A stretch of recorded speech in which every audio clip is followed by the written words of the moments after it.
Hello everybody, welcome to another Rise of Kingdoms video. This is Dragothian here, and today we're going to continue our Commander Mastery Series guides and go over one of the best commanders in the game. We've been doing epic commanders thus far inside of the Mastery Series. I wanted to switch it up and gear towards the legendary commanders for the next few. One, because I've been getting quite a few requests for the legendary commander builds that I have. But two, I want those of you who are starting to get to the ender part of the game or later part of the game, to use an actual word, I want you guys to have what you need. I've been going through a lot of the free-to-play stuff and a lot of the epic style things where people can kind of get started and get rolling and be effective. I also want to give those of you that are really active and have been playing the game for a while and put money into it, also some really good builds and something that's a little bit different than what might be out there. So with that being said, we're going to do Richard today. We're going to go over his skills really quickly. We're going to go over 2 talent builds, one for open field PvP and then one for Garrison. And then also we're going to go through his best of the best pairings. So with that in mind, let's go ahead and jump right into it.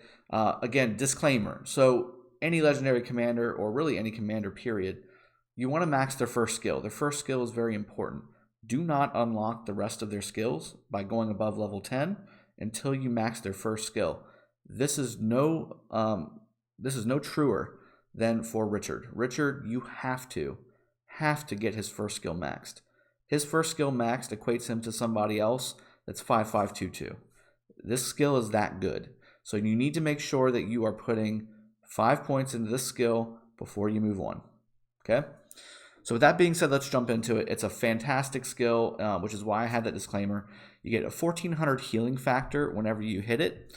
It's also a large fan. It's not a small fan. So there's 2 size fans in the game for active skills. One is a small fan, like what you see on Sun Tzu, and the other is a large fan, which is what you see on Richard. So this hits up to 5 targets, and the healing factor has nothing to do with it, but the damage reduction and the march speed that you get from this does. So the healing factor is 1400. On a maxed out Richard with the proper talent spec, which is what you'll get on this video, it'll be about 43-ish hundred health, which in this case, health equals troops. So if you heal up 4300 health, you just brought back 4300 troops into your army, actually causing damage again and increasing damage of other things in the army. So very, very important, very, very critical, and honestly, there's no other skill like this in the game. It's a must-have. Richard's a must-have. The other 2 parts of this skill, very effective as well. When you do your area of effect skill, for 2 seconds, you're going to have a debuff on the enemy that reduces their damage by 30%. All damage, that's skill damage and nuke damage, or skill damage and troop damage. So what that means is if you're able to get this off 2 seconds or less before, say, Genghis Khan comes over and double smacks you with his expertise, those nuke damages will be 30% less effective. So very important that you time this up right. You want to make sure that you're getting into the nitty-gritty with a commander that's nuking based at the right time. The other part of it is a march speed reduction. Again, infantry are very slow. This is one of the best infantry commanders in the game, if not the best. I think he is the best because of all the stuff that we're about to talk about. But you're really slow, so you need to be able to slow down your opponents as well to a certain degree. And you also do need to have as much march speed as you can get because, again, you're very slow. So the combination of all 3 of these skills are check plus plus for an infantry commander. That's why just this first skill alone makes Richard the best infantry commander, or the best really commander in the game almost. Now everything else on top of that is what really just kind of stacks the deck in his favor, which is what we're about to go over to. So let's go over to the next skill. It's called Chivalry. And again, further 15% damage reduction. So increases troop damage reduction by 15%, and then counterattack damage by 10%. So you're going to increase the troop damage that you receive, or the reduction. You're going to reduce the troop damage you receive by 15%. Sweet. And then you're also going to increase your counterattack damage by 10%. So you're taking less damage and you're putting more damage out. Now, what's counterattack damage? So that's another question that some people ask me. So this is a good spot to fill you in on. If you look at the battle log whenever you're attacking or defending or just battling in general, you've got two parts of a damage. You've got the regular attack, and then you've got the counter attack. And then there's other ones if you got nuke as well, but that's not this. So if you look at the army that you're attacking and you see the little numbers floating above their head whenever you hit them, that's a combination of attack and counterattack. It's both, so it's together. So if you have an increase of 10%, and these are both usually 50-50 split without any bonuses, it's 50-50 split. So if you have counterattack damage bonus of 10%, you've effectively increased your entire damage by 5%, because half of your total damage is counterattack damage, and if you've increased half of that damage by 10%, you've effectively increased your entire damage by 5%. So you've reduced the damage taken from troops by 15%, and you've increased your overall damage by 5%. Pretty darn sweet. Great skill. Third skill is just a flat 15% attack and defense bonus to your troops if you are having infantry in your army, which 100% of the time on PvP, you should be having infantry only inside of your Richard group, 100% of the time. Okay, so this is a good skill just to boost more stats, more damage, more defense, reducing your damage taken, increasing your damage dealt. Pretty sweet. Fourth skill, Battle Hardened. Another passive skill. That's the other benefit of Richard. Almost everything he's got is passive. So all this stuff is effective like all the time, which is another great thing. So increasing healing effects received by troops by 30% and reduces watchtower damage taken by troops by 30%. So for PvP, we just went over how important that first skill was and how awesome it is to be able to bring back around 4,000-ish troops every, 6 seconds or so, 6-7 seconds. That's pretty sweet. So if you can increase the ability for that heal to bring back more troops by 30%, that's just even better. And on top of that, once we go into the talent builds, I've spec'd for this. So we're going to get even more troops back because of this skill. So very, very effective, and in conjunction with what Richard does, makes it just a very powerful commander to use. And of course, the heal is where it's at. Watchtower damage taken. Again, the watchtower, if you're using Richard to take down a city, you should be doing a full infantry rally, and he is good for that purpose. And this PvP build that I'm going to show you works for that purpose too. It doesn't need to be a sieging build. It works the way it is. But watchtowers tend to go down pretty quick. They do a lot of damage, so this is very beneficial, 30% damage reduction. But the watchtowers tend to go down within the first 10-ish seconds of the fight. So this is only effective for so long, but while it's effective, like 30% less damage taken from the watchtower. And watchtowers are pretty powerful, especially once they're maxed out. You can reduce quite a bit of damage coming in by this skill happening, so pretty sweet. Then we've got the expertise. Tyrannical Lion, it is fantastic. This is the expertise that a lot of people want to unlock just because it's Richard. And this is another passive new skill that just keeps on stacking buffs and stacking specs and perks and all kinds of stuff. So let's go through it really quick. Then we're going to jump into the talents. Then we're going to jump into the pairings.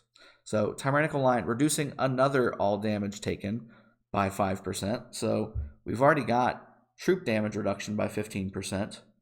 Now we've added another 5% to that, and we're reducing 5% of all nuke damage as well with this expertise. So pretty sweet as well. Increases damage dealt to cavalry units, which that's what you should be attacking as a full infantry unit.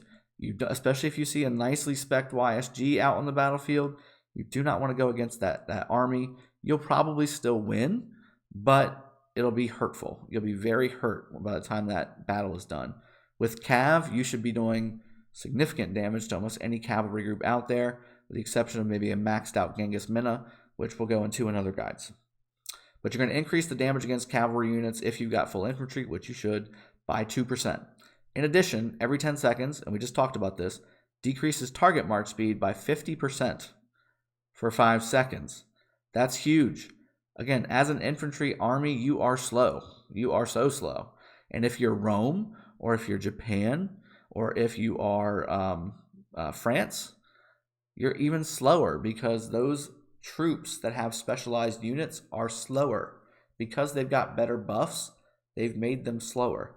So unless you're a non-infantry group, or a non-infantry civ, sorry, you're going to be the slowest thing in the game if you have a full infantry army. So you need march speed, and you need target march speed reduction, which is what this skill does in spades, and it triggers every 10 seconds. So half the time that you've got a target that you're hitting, it will be 50% slower for half the time. In addition, we already talked about the first skill, there's an additional march speed reduction by 15% for 2 seconds. So if by some sweet miracle they go back to back, that's 7 seconds of reduced march speed for your target. Pretty sweet. Okay, so those are the skills. Everything in here is important. Everything in here is beneficial. All of it works together. And again, that's what makes this commander arguably, or not arguably, the best commander in the game. That's why I wanted to start off the legendaries with him. This is the one that I get the most requests for the talent builds on. Let's go ahead and get to it. So we're going to go over the infantry build, PvP open field talent build first. And again, I apologize for my voice, guys. I'm still getting through this cold. All right, so this is the build. Very straightforward, very simple, but some different tweaks that make it a little different than what's out there. So I have chose to forego elite soldiers, and elite soldiers is the little phoenix at the top of the infantry tree. Elite soldiers is nice. It gives you basically 2.5% to your infantry units attack, defense, and health. That's solid. That's a good buff to have. The problem is it takes so many points to get there. And if I went there, I wouldn't be able to go get medicinal supplies, which is the very bottom defense bubble. It looks like a 4-leaf clover. I also wouldn't be able to get spiked armor, I believe, but I would be able to get no weaknesses. So if I went full infantry build, the only thing I could really get into would be testudo formation or loose formation. I wouldn't be able to do testudo with the medicinal supplies. Now, you can forego medicinal supplies, which gives you, and let me just read the whole thing, after using medicinal supplies, or after using a skill, heals a portion of slightly wounded units with a 300% or 300 healing factor. So we've already got a 1400 healing factor. Medicinal supplies adds another 300 after every skill. And you have 2 skills per rotation, so it heals twice. So that's 600 healing factor if you think about it. So now we're up to 2000 healing factor. And with that 30% healing effect enhancement skill that Richard has, it's even more effective. So like I said, I've spec'd into this talent build to enhance the heal, to enhance as much tankiness as possible on the infantry, and then foregone a few of the other bonuses and perks, like the elite soldiers buff, like the snare of thorns buff that would has a chance to reduce the march speed of your opponent by, I think it's 20%. Yep, for 2 seconds. That would have been great. I've already got 2 of those though. I've got 2 march speed reductions in the skill line. I would rather have the heal enhancement and extra heal than possibly be able to slow them again. If they're going to get away, they're going to get away from you on infantry. There's just no way around it. So 39 points into infantry, 35 points into defense. And again, the main criteria that I got with all these are going to be testudo formation, medicinal supplies on the defense tree, and then I spec'd all the way up to hold the line, which is a really good skill. It reduces your damage by, or reduces the opponent's damage by 20% for 2 seconds. So it says, when the army led by this commander contains only infantry units, gives troops a 10% chance to reduce damage taken by 20% for the next 2 seconds. That's huge. That's 20% less damage in 2 seconds, and this can trigger like that. And I have noticed in the battle logs that this skill tends to trigger quite a bit. So I went ahead and sprung for it. I went ahead and got it. If you don't want to use those 10% if you don't want to use that 10% skill like I generally try to advocate for on my channel, you can spec into loose formation as well, which will give you skill damage reduction, which is pretty sweet too. I chose hold the line, but it was a tough choice. So that's the talent spec for open field PvP. With this build and with a maxed out Richard paired up with Charles, this guy will last forever. You can have 8 armies of T5 bashing on you and last for over a minute. So something to think about. So this is the build. Take your screenshot, whatever you got to do. I'll also be putting this on my Discord in the commander build section on my Discord. Let's bring up the Garrison version. Boom. So again, this is a carbon copy of the Best of the Best Garrison series that I did. This is the build that I used for Charles. This will also work exactly the same for Richard. 17 talents into the Garrison tree, 11 into the infantry tree, and 46 into the defense tree. The reason we went so heavy into defense, when you're garrisoning in a city, unless you've got full infantry, you need to prepare for reduction of damage for all troops, not just infantry. So with that in mind, I almost maxed out the entire infantry tree in favor of max defense and in favor of max rage regeneration, because obviously we want more skills of ours going off, because as a second to Richard, you should be pairing him up with a nuker of some kind. On the Garrison tree, I got the really critical stuff. I got the nowhere to turn buff, which is basically a rage regen whenever you get attacked. I also got impregnable, which is the top left one on the Garrison tree. That's giving a skill damage reduction by 5%. And then also I got empty fortress and impenetrable fortifications, which is basically just buffing your garrison stuff. On the infantry tree, I got Undying Fury, which is a rage regen talent, and then the other two are just basic attack, general attack buff. And once you've been reduced to 50% strength, increasing the damage, or I'm sorry, the defense of all troops by 6% with Call of the Pack, which is the far left infantry run. And again, I got everything on the defense tree, all that's good when you're talking about defending a garrison, of defending your city. All that stuff is good. So that's the Garrison talent tree for Richard. All right, finally, let's go into, and let's see how well it does. Yeah, let's go into the pairing screen as well as the summary bullet point section. So Richard is a PvPer. You can use him for PvE, and he is the best second to any commander in the game for PvE. You want to pair him up with a AoE of some kind just to conserve AP. So YSG, Sun Tzu, Baybars, Kusunoki, those are all really good. Lohar is obviously a peacekeeper as well, so if you just need somebody to be able to double heal and possibly stay out on the field forever, like in the chocolate event or something like that, Lohar is also a really good option. So that's PvE. I wanted to kind of get that out of the way because it's very short. PvP, the best duo in the game, especially for infantry, is Richard Charles, Charles Richard. It doesn't matter which combination you use it in. Either can be primary because both have the same talent builds. I will say that I like Richard first because it does the damage debuff before the Charles shield pops up.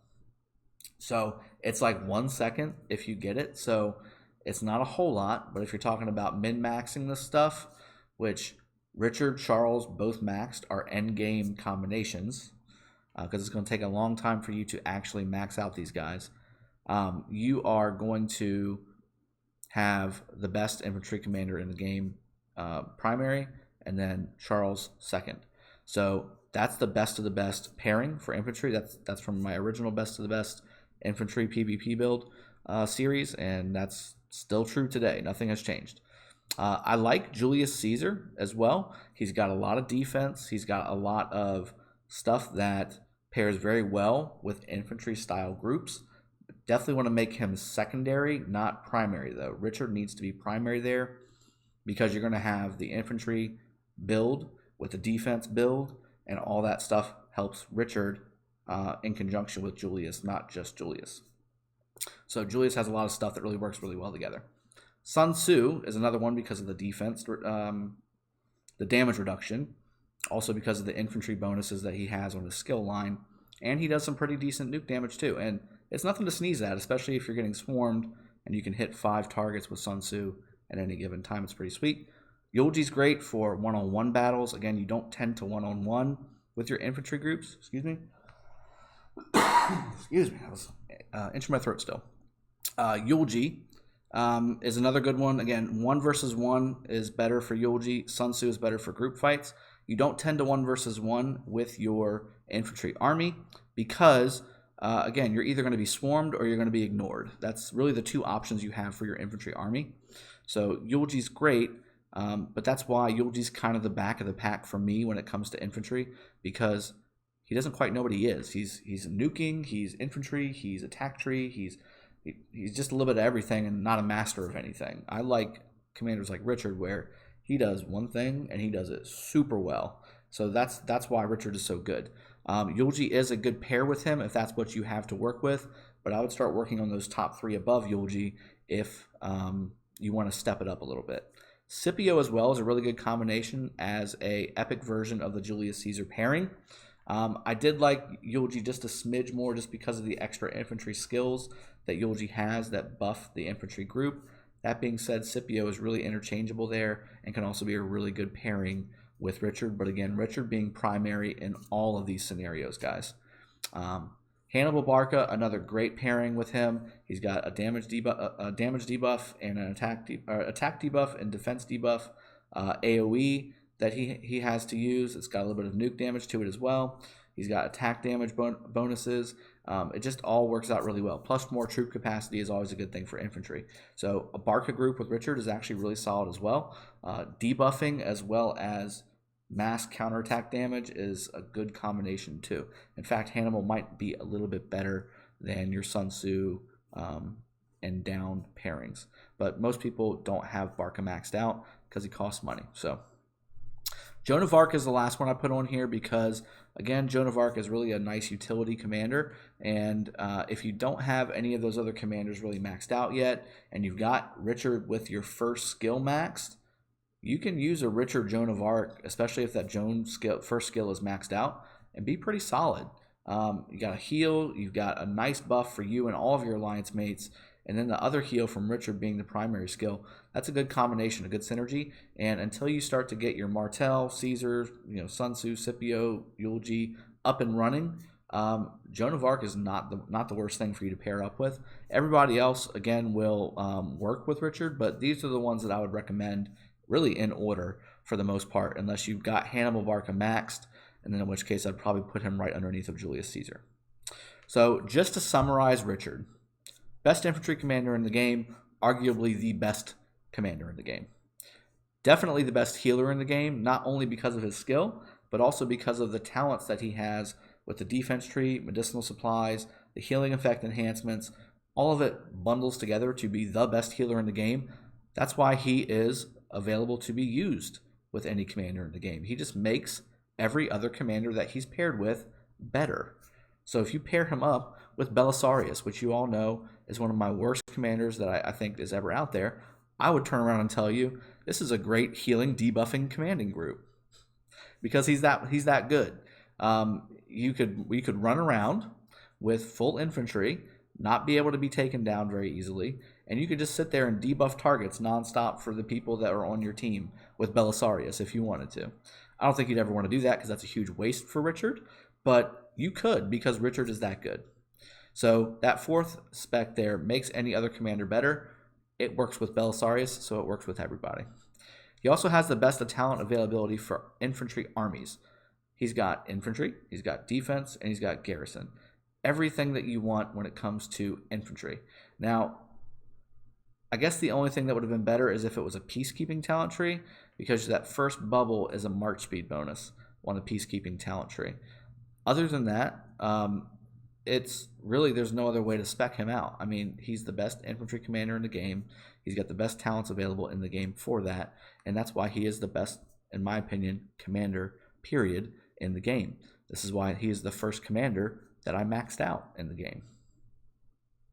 I hope this was helpful. I like I said, I wanted to switch it up a little bit to legendaries. I will probably continue the same methodology that I have before and go into a nice Cav legendary commander. Maybe we'll do Saladin, maybe we'll do Genghis, maybe we'll do Double C, Minamoto, who knows. I think I may do Genghis just because it's a little bit different of a talent build than the Pelagius video that I have already up. With that being said, this is Dragothian here, signing off. I hope y'all enjoy the rest of your weekend. Enjoy your KVK battles. I know level 5 passes are starting to end up opening very soon this week, so get ready for all that action. I'll see y'all next time. More videos to come this week, and I hope you enjoyed this installment of the Commander Mastery Series Richard Edition. Take care. I'll see y'all later. Cheers.